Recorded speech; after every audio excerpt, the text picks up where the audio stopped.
anniversary. We are so excited to celebrate 5 years together with you all. Thank you for playing and supporting WildRift and always sharing your feedbacks, hype clips, fan art, and more with us. You make Ride what it is today. Now let's dive into all the goodies the team has planned for patch 6.3. New champions. Nidalee, the Bestial Huntress.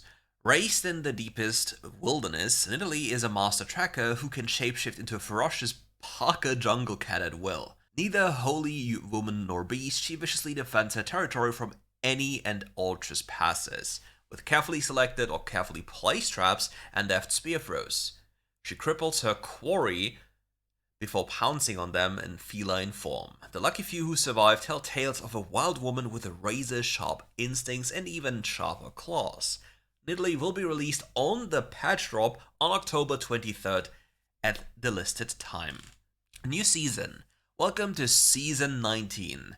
Prove yourself victorious throughout the ranks and earn this season's ranked skin. Glorious Egret? Correct me again please, Nyla. The Season 19 will begin on the 24th of October at 8 AM CST and will end in January 2026. New Wild Pass. New patch, new Wild Pass. Starting on the 23rd of October, you'll be able to go down the rabbit hole and earn Wonder Town wax, Ascended Wonder Town wax, and an array of other marvelous goodies. Check out some of the goodies you can earn. Add a new Battleline sign, Wonder Town wax, and Wonder Town series exclusive emote. Perfect score. Added comeback skin, Psychic Detective Senna, oh that one was really bad. Soda Pop Ari, Ascended Soda Pop Ari, Food Spirits Vega, Ascended Food Spirits Vega, Food Spirits Yumster, Food Spirits Yumi Frenzy of Tastes, Black Frost Renekton, that's a cool one, he has a really good pose though. Added Mini Pass Comeback Skin Track, Black Frost Renekton. This comeback track shares a level progression with the Wild Pass track of the season. Level up your Wild Pass level to simultaneously unlock rewards from both the Wild Pass track and the Mini Pass track. New features. Gilded Glory patch theme.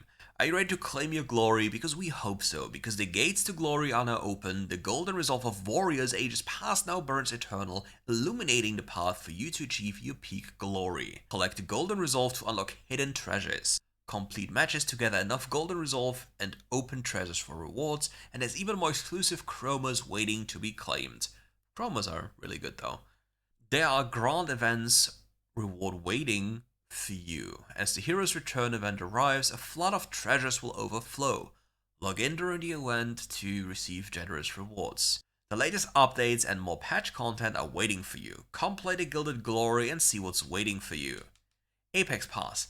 The Apex Pass will officially begin on 25th of October, featuring the brand new skin Inspiring Jarvan.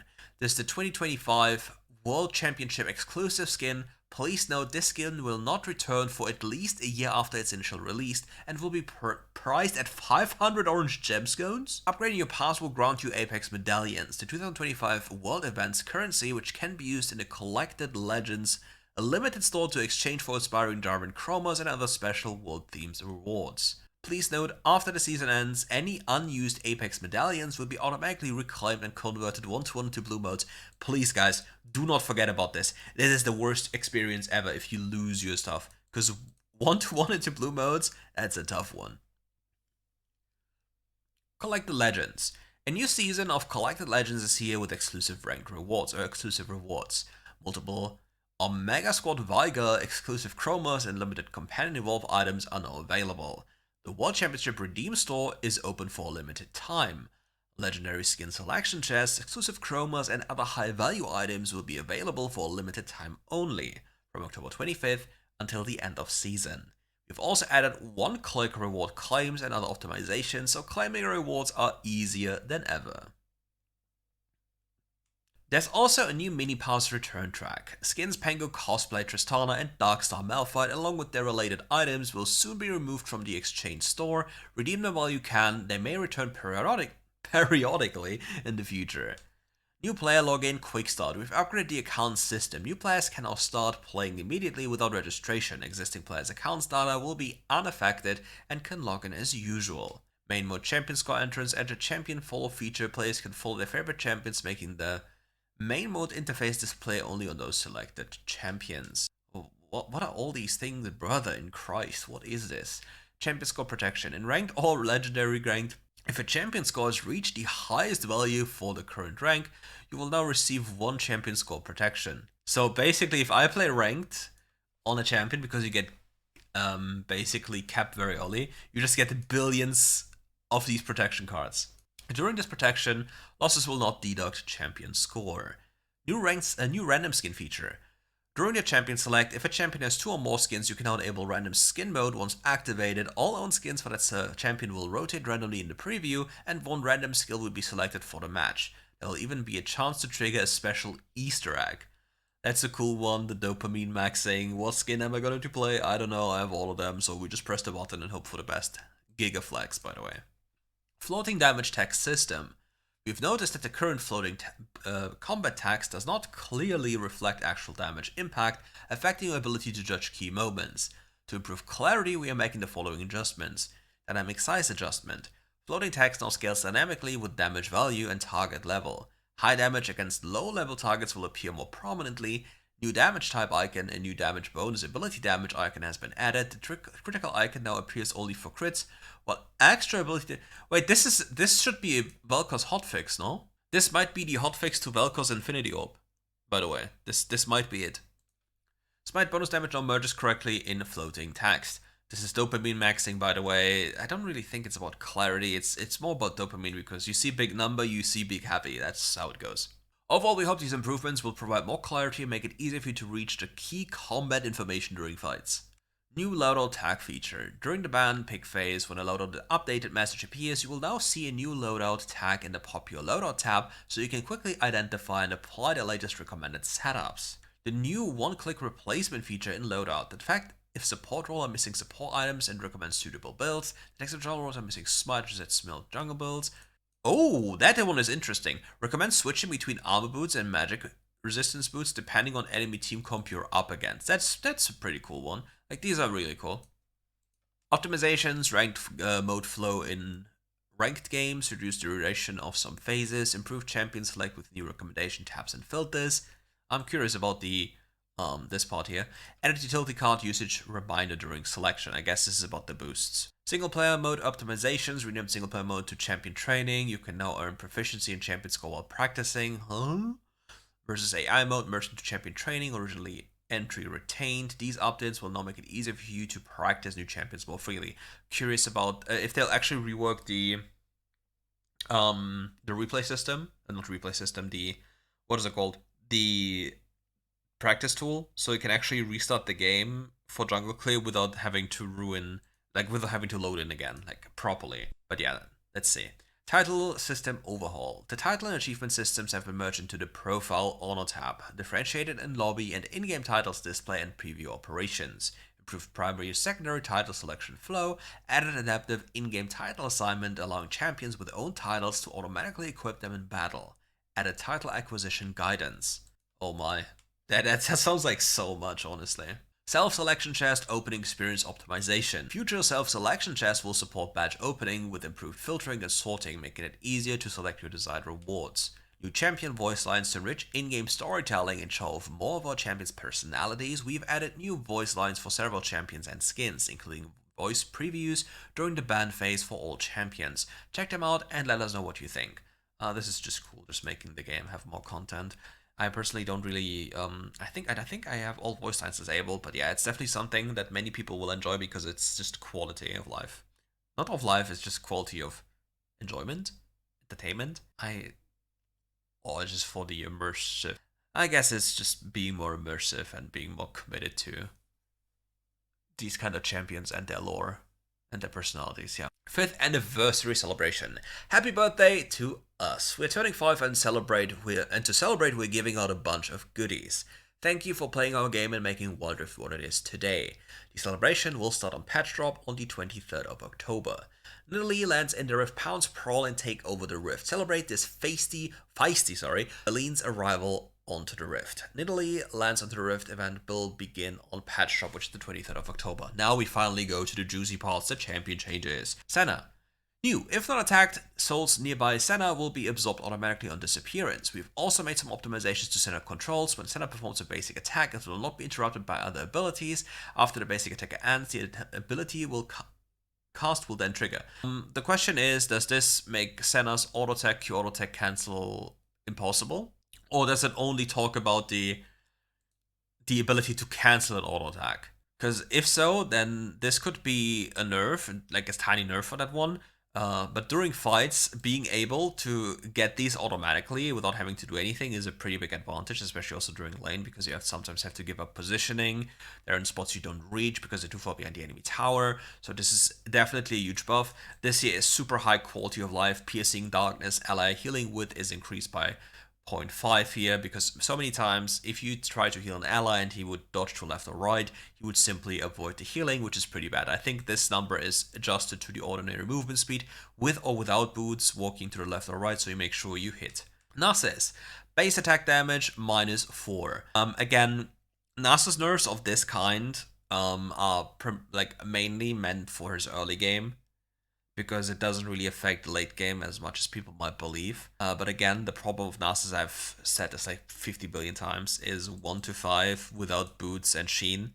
And since you can run TP nowadays with Ghost, it's going to be still easier for Nasus compared to before to function properly. So this one here doesn't change much how Nasus played, because he didn't win early game anyway and needed items like the items that I just said to be functional, and then he won whatever you did to him in most or the vast majority of matchups if you played alongside these lines. But if you got punished, if you misplayed, then you'll probably just get absolutely steamrolled, which is the downside of Nasus. Varus, Living Vengeance, stats gained on a champion kill or assist, 60 hack speed. So let me quickly make sure I do this right. So we have 60 here, we have 30 here. That turns to 20 and 30 as ability power, 20. So hold up, 60 attack speed and 30 bonus attack damage, 20 bonus attack ability. Okay, stats gained on a champion kill, 15%, 10%. Okay, so yeah,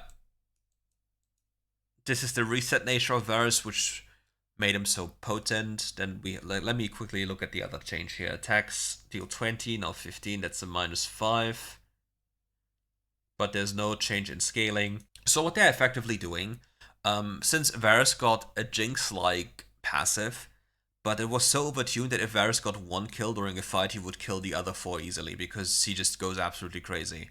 This was an interaction mainly because of how his passive worked with Nashers, as well as Runans, and then having a lot of AP and then completely tapping people because you were attacked way too fast with lethal tempo, his passive, the double on-hit effect with Runans, and then Nashers having insane stats through his passive.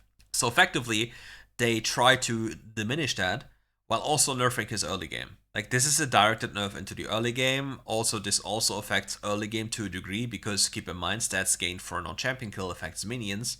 So this all makes him a lot weaker during the early game and turns him more into Jinx-like direction when it comes to relative power level.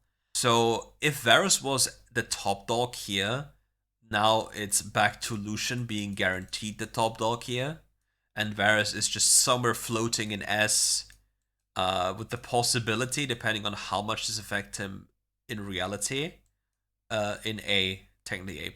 But yeah, like, he's not the top dog anymore. Ashe, attack speed gained with a change from 20 to 15, which is a 5% nerf, and the volley base damage sees a decrease in power by 0.5 per point invested. So this one is pretty much whatever, because you max this first. Nobody really, like, this damage is like really not doing anything. This here is just supposed to make Ashe a little bit less overbearing in good games. It's a good approach, but it doesn't actually kill Ashe. It makes her less appealing, but still not anything that kills the champion. Because the moment you have attack speed boots, you run people down because they can't really escape from you, because you have such high damage. So this will make her weaker, but not weak. Bard. Cosmic Binding, base damage 120 to 90, goes down to the same damage again. Meaningless change, doesn't do anything, because for the following reasons: Bard maxes Q first. Bard's early game is still absolutely broken. Minus 30 damage on rank 1 seems to be a lot, which it is, but it still doesn't fix the problem that this champion is way too strong. Way too strong. And since they're touching an ability that you max first. This quote-unquote nerf only affects the early stages of laning. So again, this nerf is directed at Baal's early laning phase, which is overbearing even with minus 30 damage here, because he has access to such broken runes that make him so powerful, like green main into zombie ward, or even red main into bone plating or gathering storm. Like, this is something you have to keep in mind. He's still broken. New items: Radiant Virtue. Base stats: 2850 gold, 300 health, 45 armor, 15 haste, no magic resist. Kindle Gem, Chain Vest, and 950 gold. Upon casting your ultimate ability, you transcend, increasing your max health by 12.5 for 6 seconds. While transcended, you and your allied champions within 1200 units of you heal for 3% of your max health per second over the duration. If you're a ranged champion. So this item is a support tank item and a tank utility item. What does this mean? Supports who will not go that many, like you will go this item on support later anyway. You will not first, you might first item this, but you don't have to. You have like Datman's Plate as an option, you have Heartsteel, you have Warmox as an option. Like, these options are all valid. And then somewhere after, like, be it like here on set, this is first. And then maybe here you can go Radiant Virtue.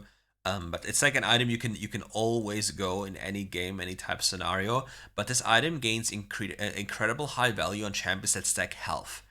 Champions that stack health would be, for example, being Scion. Scion, or Heartsteel users can use this item to basically be a walking fountain for allies, while also increasing their own health. So that's something that you can pivot into or lean into, specifically into physical damage, as you see here. I'm wondering if they're going to adjust this, because the stats of the item are pretty decent. It has high armor, haste, health, not expensive, and provides you with this, but it doesn't provide you with damage. It's like just a tank item, tank utility. So it's definitely going to be a good choice. Item adjustment. Dawn Shroud. Dawnbringer. Deal 80 plus 5.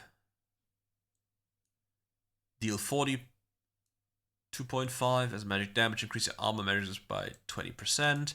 The damage of the item is halved, but you gain resistances. The question is, for how long do you gain these resistances? If it's only for the duration of these 3 seconds, then it's absolutely worthless. And it doesn't even change the stats. Yeah, it doesn't change the stats. So I think this item is not going to do much. Maybe on champions like Rammus or Poppy, you can look at this item if you want to stack super high resistances, but I don't think this item is going to be valuable at all. The only time this item was valid or good was the moment when we had Thingy, Light and Rune patch, and it was broken. Okay. Protector's Vow, base stats. Price 2700, Forbidden Idol, 900 gold, Chain Vest. They're removing the Forbidden Idol, Spectre's Cowl, Chain Vest, and 700 gold. Loses 150 health, keeps 40 armor, gains 40 magic resist, loses 10 haste, and loses the shield power.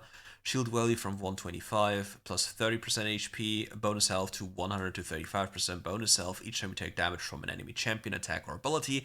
This effect is reduced by 1 second. This is pretty broken for champions like Braum. Like, really, really OP. Like, this is really, really OP, because keep in mind, Braum puts up his shield and he blocks every single projectile in his way. And in these fights, you take damage from a lot of abilities and a lot of attacks, which effectively, like, it wouldn't surprise me if you have like 3 to 4 procs for a fight, depending on how long it goes. But like, realistically, at least 2. And at least 2 procs of this, considering the bonus health pool of a support with their champions, is probably about 50% of the AD carry's HP bar.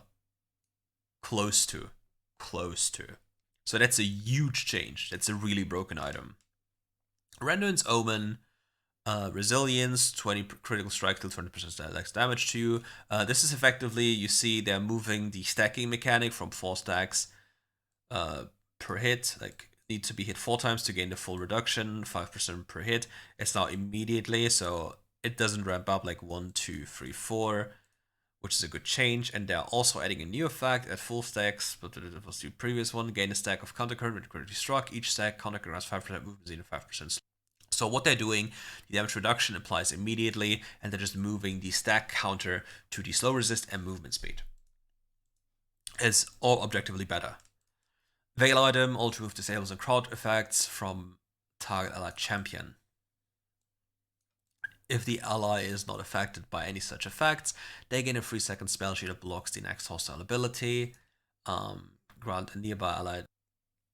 Okay, this is a typo. This should be champion. A 3-second spell sheet that blocks the next hostile ability, so that's a Veil nerf. Very good.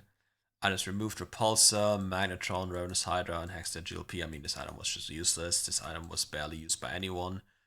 This item was also barely used by anyone. Repulsor has been abused and was toxic for the game in the way it worked. Great. Summoner's Rift map adjustments, bush position adjustments, mechanics. River bushes near the solo and dual lanes have been moved back from the river center to the original wall adjacent positions. Vision ward mechanics: after 11 minutes, vision ward recharge time 120 to 100. There's burst vision, so you have more vision available on the map. Also, any stealth mechanic like shroom placements is immediately getting nerfed for this one. Oh no, it's just vision ward. No, it doesn't matter then. My bad. Baron Nashor base stats 9,000 to 9,500 life. This doesn't change anything. It still dies on 11 minutes if you're slightly fed. Mechanics: early home guard time adjustment. Game start 1 minute to 30 seconds now. This incentivizes early kills again, because previously, if you get an early kill and you basically kill the enemy and the wave is in a bad spot, you get punished and actually lose for killing the enemy. That's pretty bad. Early home guard bonus: movement speed duration from 12 to 10 seconds is also huge. Mid-game home guard adjustment 1 to 12, and then it's just 30 to 6 minutes. You're a lot slower then during mid-game. Mid-game bonus speed effect 40 to 30%. Mid-game home guard bonus speed 10 to 8 seconds. So this is just overall you're being slower on the map from base. This will mess with perception. That's a good change though, because it was really hard to make plays sometimes because people were too fast. Slow stacking adjustment: when affected by multiple slows simultaneously, only a strong slow applies now. All other slow effects don't stack anymore. So in the past, you had the biggest magnitude slow that applied with 100%, and then every other slow applied with 0.33%, 0.33 effectiveness.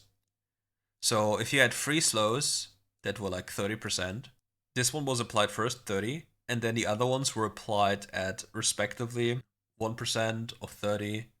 So you do the math here, and then add it on top. Otherwise, you would basically not move anymore. So here, roughly a 9. I mean, we like it's just roughly a 9, just for simplicity, roughly a 9.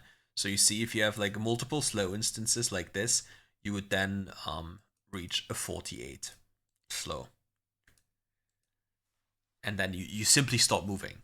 You just stop moving. You just don't move anymore. That was the problem with this. Battlefest. I will just scroll through this so you can watch it yourself.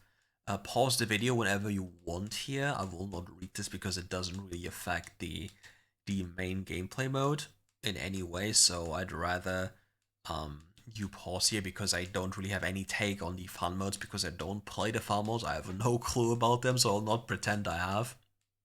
So feel free to just look at this, pause it, check it, you know what it is. What does this change here? Okay, this is a different item then, because it has both sets. Okay. So basically they're, like for this fun mode, they're moving Runans to Gins. Okay, I see. Well. And yeah, these typical fixes. Lemao. Fix lashes with the passive effect would sometimes fail to trigger. Okay, buddy. This one is actually huge. For context, for example, Camille has a physical or a magical shield from a passive. So reading this means Camille's shield was capable of absorbing Death Stand's bleeding effect, which is supposed to be true damage. So only shields that take all types of damage, like for example Ambassador W, Karma Shield, or whatever like this, can block this damage. And yeah, you see crazy skins. Insane skin, insane skin. Good skin. Okay, interesting. Anyways, thank you all for watching. If you enjoyed this video, leave a like, subscribe to the channel, and come back for more. Take care.